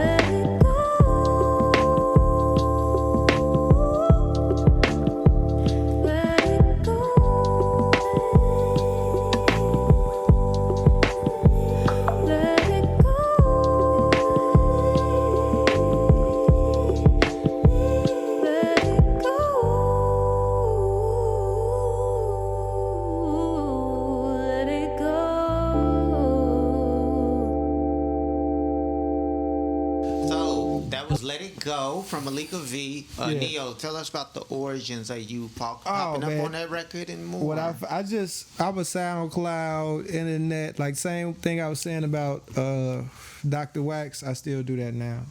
Now I pretty much go through blog aggregators and stuff like that, and just find music. And when I found it, I didn't even know that she actually was putting out something. When I found it, it only had like 100 plays on it. And I think this version was probably through some management company, but I think it still only got 103 plays on it. But when I hear stuff like that, it always reminds me that it's somebody out here who might not have the best sales, might not have the best marketing, might not have the best promotion, but they doing their motherfucking thing. Yeah. They mastering their craft. They just might not have the right team and the right budget behind them. So I like to go and look and find stuff. Like, you don't have to consume what the corporations put out. You don't. If you think it's shit, you really don't have to eat it. You know? Yeah. It's that simple. You don't have to eat it. Like, you don't like McDonald's, then don't get in the drive-thru. So I can't say as a person and have all these opinions about modern music and whatever's popular in corporate and not like it and just not like shit. Yeah. No, I'm going to go and find shit that I like, and I'm just not going to eat the shit that you tell me I have to eat. And that's it. And as long as I know that there's people out there that's putting out music like this that might not have the biggest platform or the biggest everything, but they got world-class talent, I'm going to keep consuming it. Yeah. And if they need a like, a share, or a comment for a song that they might have put out 6 to 9 a year ago and they just get a real, hey, man, that shit dope. That motherfucker they be like, damn, you heard that? Yeah. You 20 states away, 9 months later, you heard this song? Yeah, I see it ain't get that many plays. That's either because the niggas around you is haters or you ain't have a budget because you did your job. You did great. And so I always talk about what I don't like, but the reason why I have the ability to talk about what I don't like is because I know and have an entire separate playlist of what I do like. And the shit that I do like to me is equal or greater than the shit that I'm told to like. Yep. And I'm not going to try to sell you on it. I might not even play it when you're around. I'm going to enjoy what I enjoy. And I'm going to give you room to enjoy what you enjoy. But as for the song, I think Shorty killed it. Yeah. I think the production is very stripped down. Is minimal, but it allowed her to go. The vocal mixing was right. Like, I feel like whoever handled that side of the project did they motherfucking job. Yeah. How it don't have more plays, how this ain't automatically popping up after a Little Brothers, a Little Dragon song or something like that, how it ain't already in the algorithm in the playlist, I don't know. But I do know her and her team who created the music, they did their damn job. Yeah. And I think it's all cream rise to the top. Sometimes you still figure out your system too. Right. You know, sometimes I think with that saying of like, because it's a manipulative industry. Like it's still somebody who can go in and pull the rug under your ass. So you could put in so much work. You could have the best of this and the best of that. And that does not mean you're gonna end up being motherfucking Jay-Z one day. Not at all. You're gonna be, but I think being smart and staying consistent. Yeah. It's gonna bring her all that she needs. The people who want to find Mallika Vie gonna find Mallika Vie. I think the song was good. I like simple shit that just sounds great. Right. Quick, easy message to kind of receive, and something that you could just vibe to and replay. And I think that's exactly what you want with a song. Like you want a song that niggas gonna want to share and listen to multiple times. Ain't got to be nothing else. You ain't got to recreate the wheel. But I think that's the problem that people get themselves caught into. It's like, I got to come off and be so fantastically different. Yeah. And so, like, which actually makes you so the same. Yes, because everybody's trying their best. It's like being in LA. Everybody trying to be so different that at a certain point you walk in with blue hair and nigga, you look like everybody else at a certain point. But leaning inward and leaning into yourself, I think is the best place to pull from especially for these newer musical acts. It's like more than likely your story is way more specific than the one that you want to put in front of us that seems like it's different than everybody else's. You are the difference. You are the difference. Like you're not. I don't know who you are. You're not on my phone. All these different things. You have a story. You have experiences. Yes, you're this. I'm not sure what her ethnicity is, but you look a certain way. People probably compare your look and your style to whoever and whomever, but none of those things matter because they don't. So I just found her on Instagram and stuff too. I think that it's a really cool story that you told about finding something and it resonating with you. Yeah. Like, I like the song, right?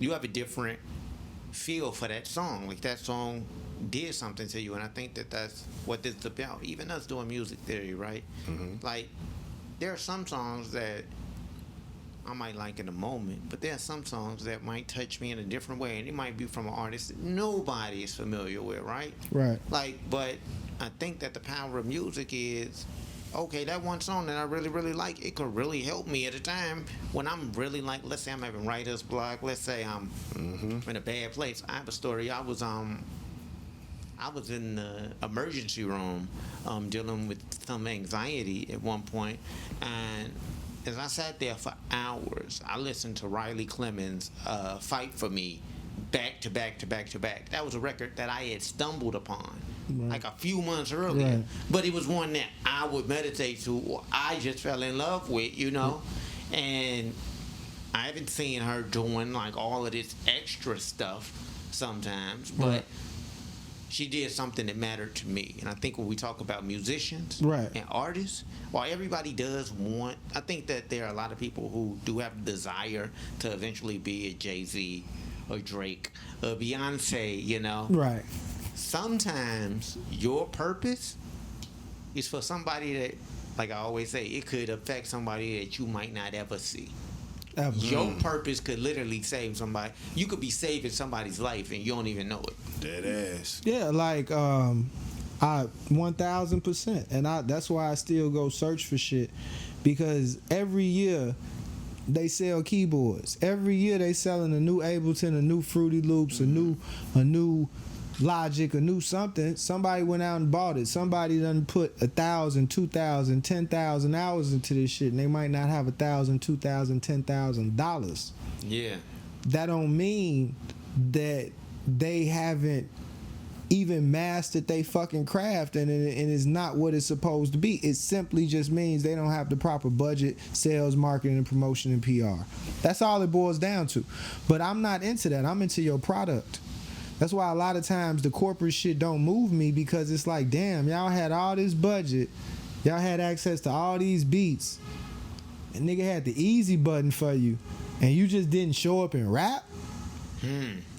That's crazy. As hell. That's crazy. Like, you had the easiest job ever, and you just showed up to the studio and wanted to drink 1942 and fuck thoughts that the whole city done ran through already, and then just turn in the album last minute. So when I know it's people out here like Shorty who don't have 100,000 followers, don't have 100,000 plays, but got talent and product. Talent.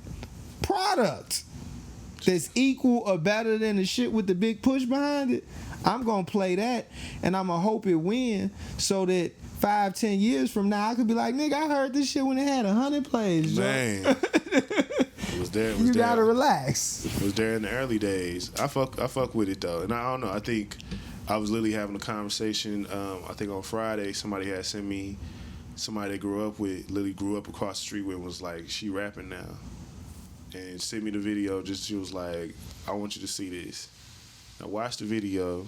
It wasn't good, but it was. I told her why. I told her why I thought it wasn't good. I was like, it doesn't feel like she wants me to take her serious. Like, it don't seem like she took this serious. No. So, and like it goes back to what we were saying last week about the King record and him actually making a record and it not being a parody. It's not being this jokey joke as like I'm gay and yes or whatever. So I'm gonna just do some cute shit. No, I want you to play my shit and respect my shit and see my shit as something that you're gonna share with somebody else and do all these different things. And that was what I broke down to. I like that. I was like, that's what I broke down to. I was like, I don't think she cannot be where she gonna be right here, but it doesn't feel like that's even where she at. It feels like she's not even at the mark of where I could see the potential. She's not taking herself serious, so why should I? Why should I? This was she shot this on her phone in her room. She was, her presence overall was just like lackadaisical. Like, let me just get this done. She didn't even do another take. Definitely didn't do another take. Took whatever she got. What she had on was very formulaic. All that shit, and it was just like, it just feels like she just wanted to do something cute. You said she's been doing this for 2 years. Cool, I guess, but I've met artists in that 2-year mark and they ass be. God bless you. You in that moment. I remember that moment when niggas used to send me to people who made songs in their living room. Yeah, and they didn't put no effort into it. I remember those times. Yeah, I was 70% of my persona, not person. Yeah, 70% of my persona is designed to dissuade them people from even being comfortable enough to ask you to ask me what time it is, let alone.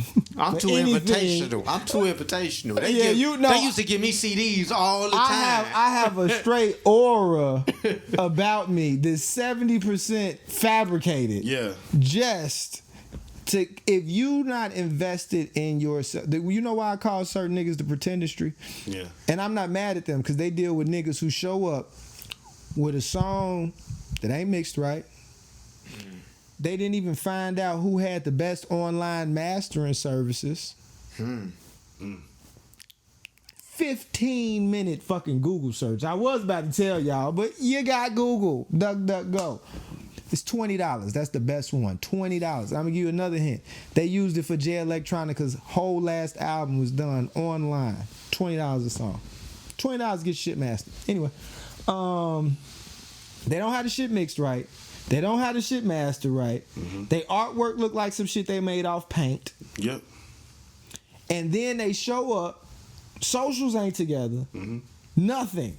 Yeah. And they want you to invest more time, effort, energy, money, and resources in them than they do in than they have ever invested in themselves. And I think it's a dual thing because for me, you said something that I literally said to her. I was like, I'm looking at her page and I wouldn't think that she raps about other shit that she posts. I'm seeing shit about nails and hair and shit, you know what I'm saying? Like, I don't, like, it just only feeds into what I already thought about this song that she tried to rap in front of me.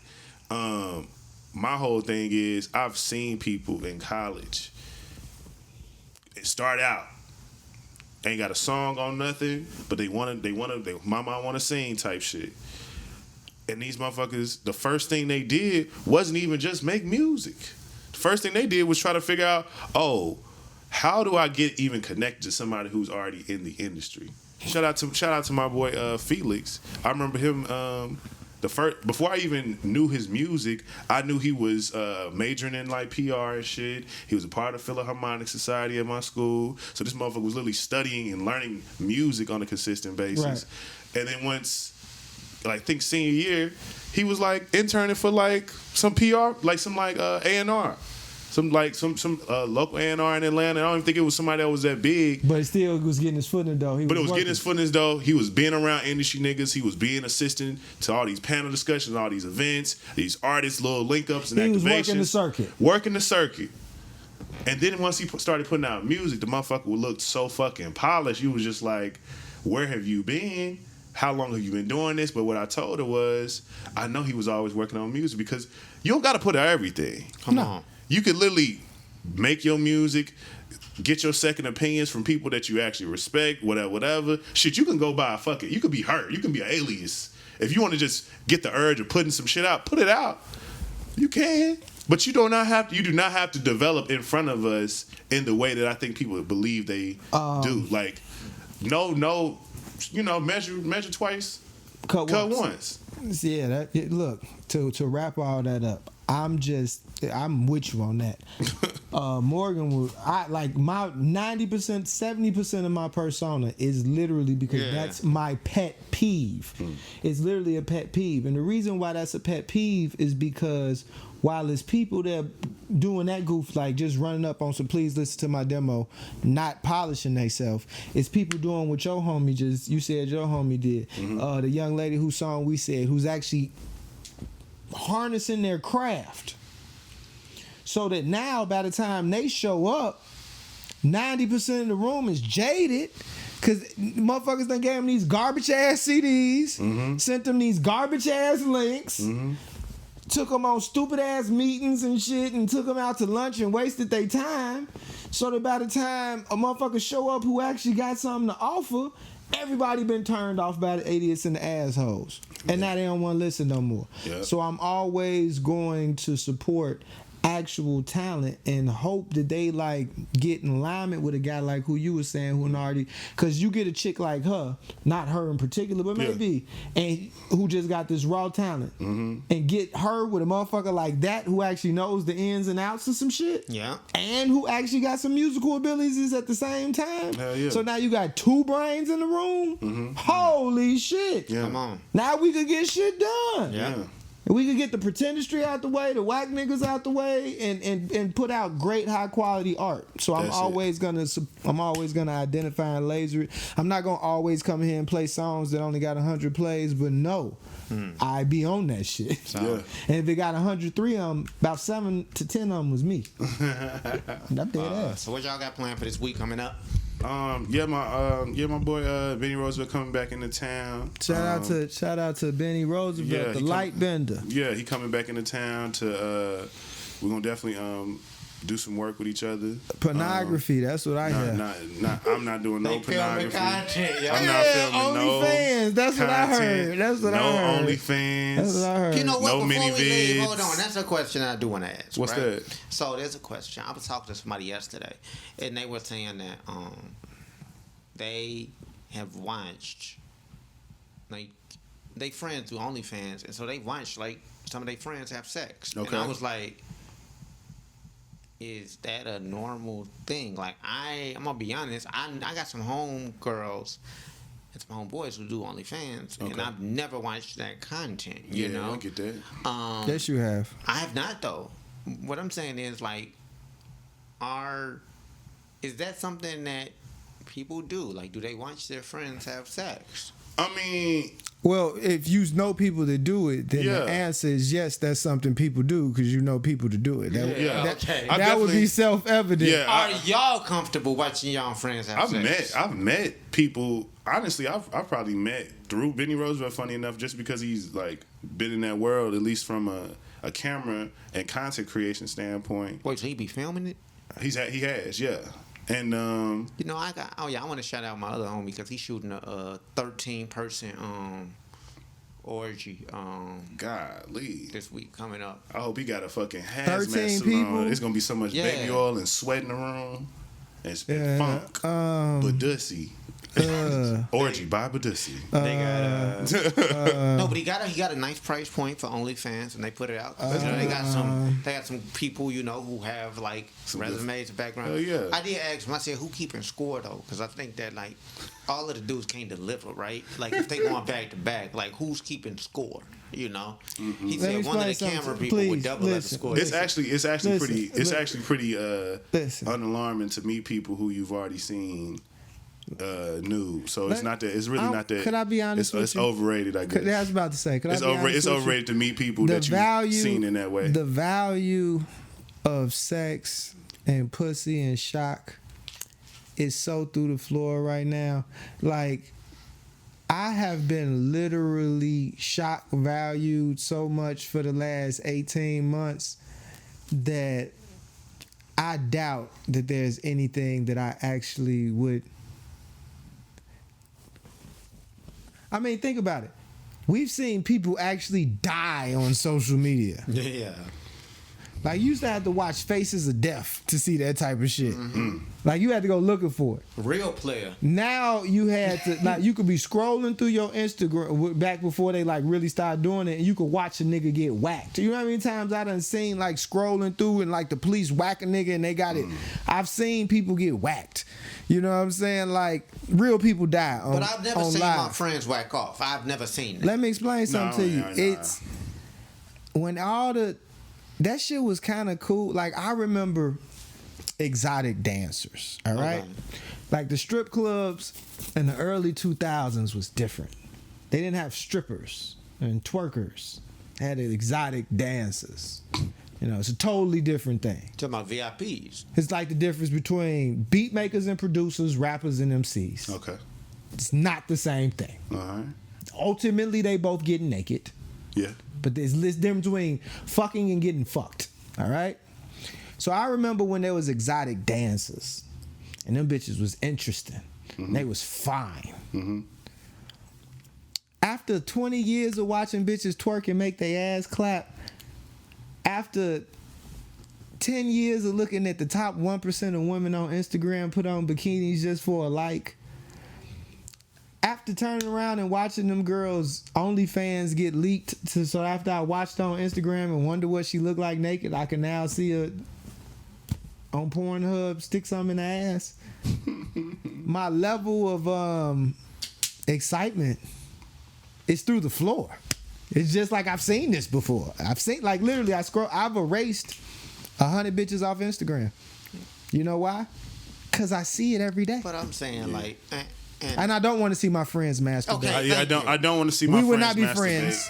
We would not be friends. Yeah. And if it's a chick I know who was doing it, because that's the only way, because I definitely don't want to see. Yeah, nigga, you And bet like, not ever. You weird. Yeah. You just expose yourself. Like, could you imagine, Rodney, if a nigga be like, man, so you know I subscribed. You be like, whoa, what?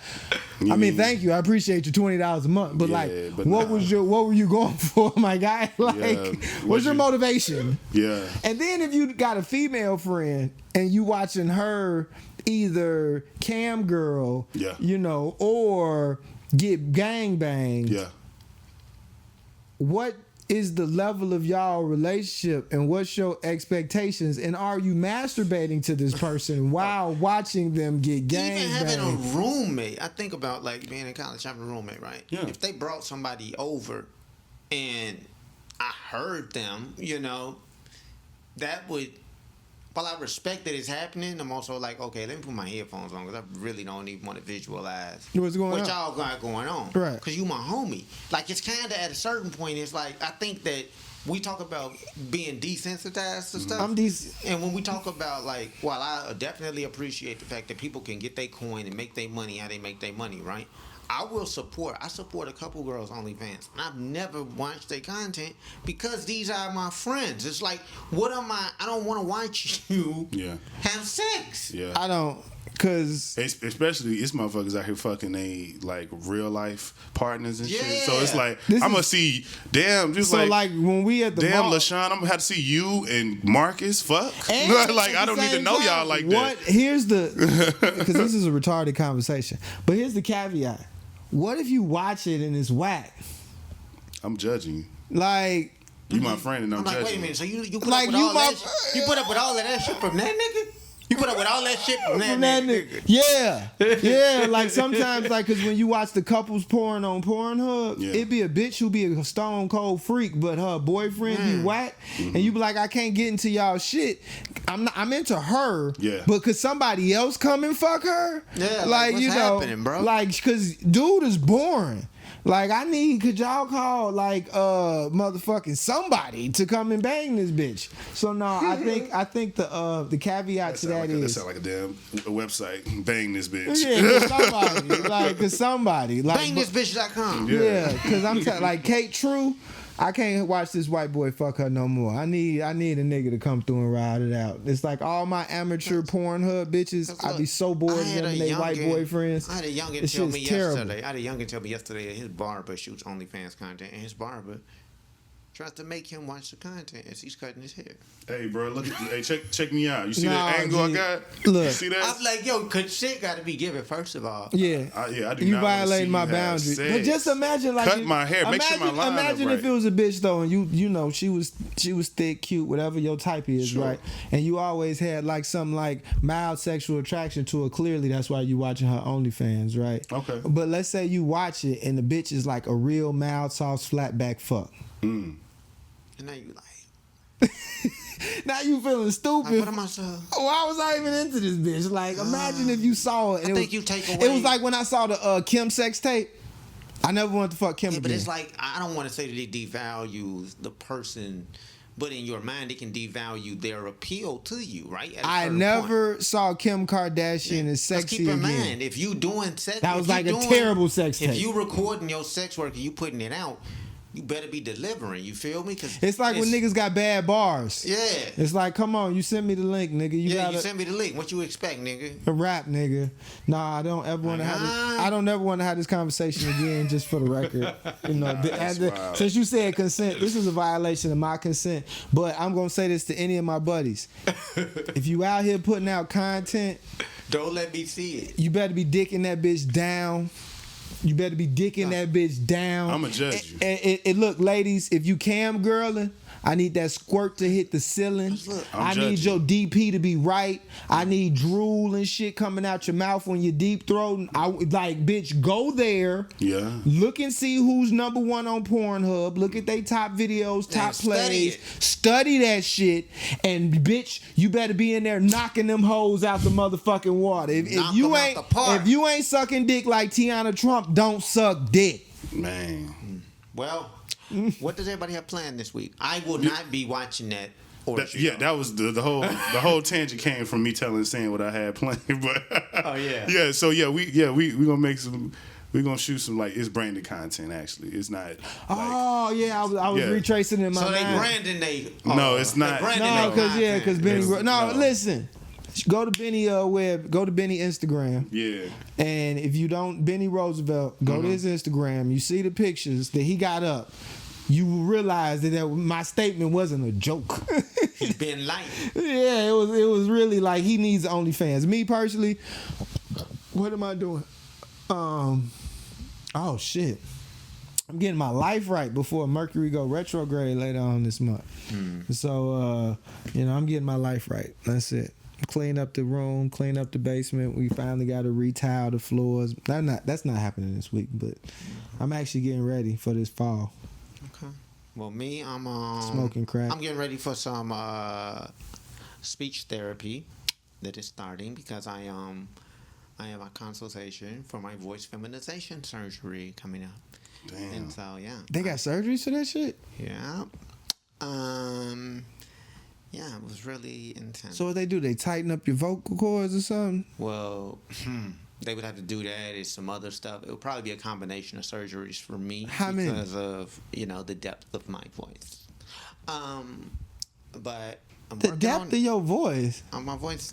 My pitch is deep. So we gotta. Anyway, no. Yeah. Anyway. I gotta work on that stuff. Also finishing up some of this writing that I'm doing. I'm really like locked in to this project I'm working on. Also, Pitchfork. I'm excited. I'm thinking about popping up next Sunday. I think next Sunday. Hey, could you find the writer for Pitchfork? It's a writer there who wrote a terrible article about Donda on Pitchfork.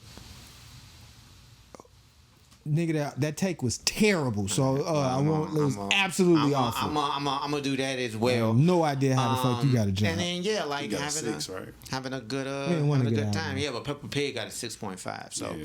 that was. I said I'll give it to 3 and a 3.5, Mike. So that's a 6. Anyway, yeah. Perfect. Share, timing. like, subscribe. This is the lead track off of my favorite album they dropped this past weekend. Big 30. Hey, shout King out to of my Kill home. Branch. Who? Jailbranch. Big 30. Shout out to my homies at Prodigy Artists. They got half of the songs on the soundtrack of the new Marvel movie. Half the songs. Oh, Shang-Chi. Half the songs on the soundtrack is Prodigy Artists. So shout out to Prodigy. Shang-Chi is good. I keep hearing it's good. good. I've been hearing it too. Any Also, music, not any, but most of the If music y'all in there watching, is my nigga if shit. you're not watching What If, you need to. Yeah, that Yeah. shit go You crazy. need to watch What If. That shit go crazy. Yeah, it's tied ASAP. in with Loki now that they opened up the It's timeline. What If, right? Yeah. Like, rate, subscribe. Watch the end of Loki. At the end of time, it's a black man.